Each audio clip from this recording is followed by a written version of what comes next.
शिव शंभु जोगिया में कवन गुण हो गौरा गैलो लो भाई। शिव शंभु जोगिया में कवन गुण हो गौरा गैलो लो भाई।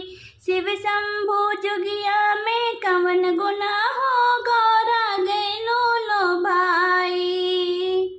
ना शिव के बाटे हो महलाया टरिया, ना शिव के बाटे हो महलाया टरिया। टूटही झोपड़िया में कवन गुना हो गौरा गैलो लो भाई। टूटही झोपड़िया में कवन गुड़े हो गौरा गैलो लो भाई।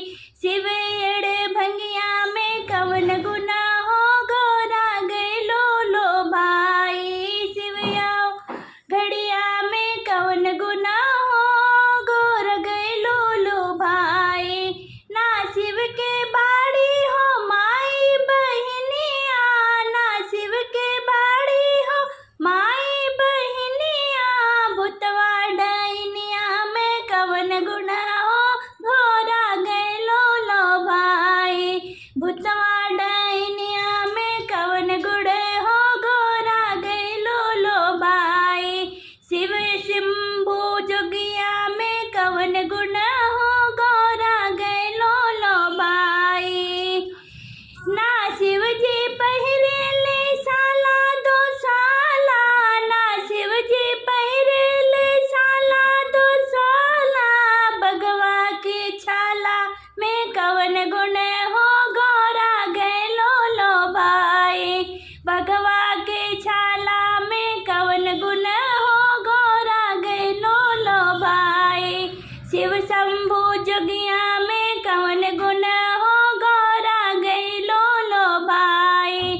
ना शिव जी खाले मेवा मिठैया, ना शिव जी खाले ना मेवा मिठैया। भंगिया के गोलवा में कवन गुण हो गौरा गैलो लो भाई। भंगिया के गोलवा में कवन गुण हो गौरा गैलो लो भाई।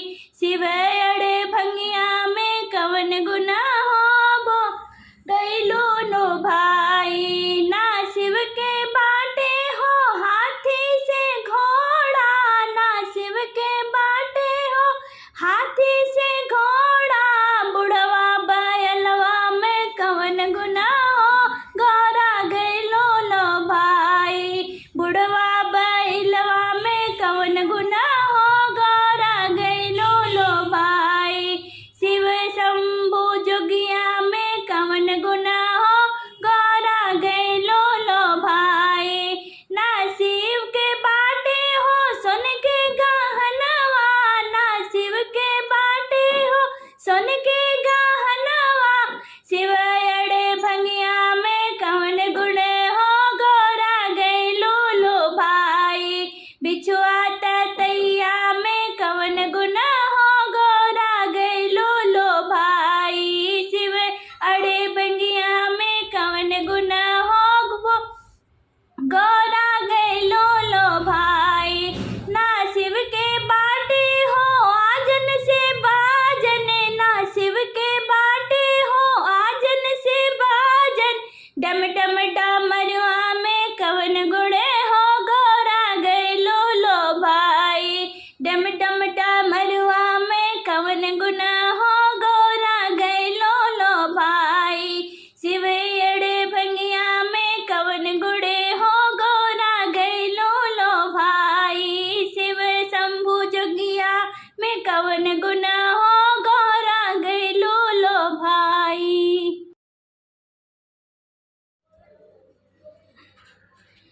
गौरा खोला मंदिरवा के द्वार हो करब शिव के पूजनवा। गौरा खोला मंदिरवा के द्वार हो करब शिव के पूजनवा। शिव के पूजनवा भोले जी के पूजनवा।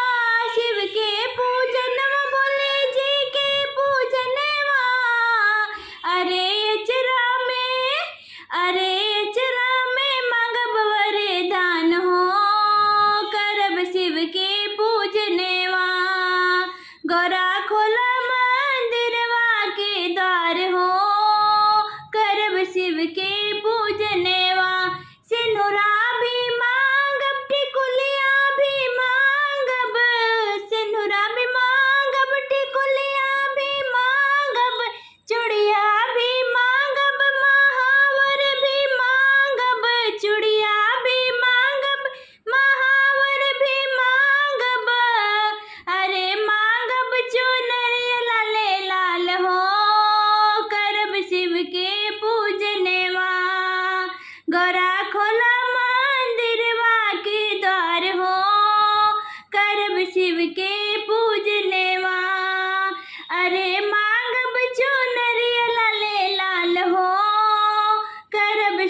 के पूजनवा बनल रहे हमरा सोहाग हो करब शिव के पूजनवा गौरा खोला मंदिरवा के द्वार हो करब शिव के पूजनवा गौरा खोला मंदिरवा के द्वार हो करब शिव के पूजनवा अन्नदान मांगब लक्ष्मी के मांगब अन्न धन मांगब लक्ष्मी रहे ससुरा में ससुर जी के राज हो करब शिव के पूजनवा रहे ससुरा में ससुर जी के राज हो करब शिव के पूजनवा गौरा खोला मंदिरवा के द्वार हो करब शिव के पूजनवा पोता पोती खेले हमरे सासू जी के गोदिया पोता पोती खेले हमरे सासू जी के गोदिया नाती नतनी खेले हमरे सासू जी के गोदिया अरे खुशियाँ जबर से अपार हो करब शिव के पूजनवा खुशियाँ जबर से अपार हो करब शिव के पूजनवा गौरा खोला मंदिरवा के द्वार हो करब शिव के पूजनवा तोहरे दर से बिनु कुछ लेहल न जइबै तोहर दर से बिनु कुछ लेहल न जइबै तू दया न करबू त के दया दिखाई तू दया न करबू त के दया दिखाई अरे तोहरे चरनिया में खुशियाँ पार हो करब शिव के पूजनिया तोहरे चरनिया में खुशियाँ पार हो करब शिव के पूजनवा गौरा खोला मंदिरवा के द्वार हो करब शिव के पूजनवा शिव के महिमा गावेले पूनम के भजनिया शिव की महिमा गावे पूनम भजनिया श्रद्धा ले अपर मन में पूजे माई हो तोहरे चरनिया श्रद्धा ले अपार मन में पूजे चरनिया रखिया माई मोरे अटला सोहाग हो करब शिव के पूजनवा गौरा खोला मंदिरवा के द्वार हो करब शिव के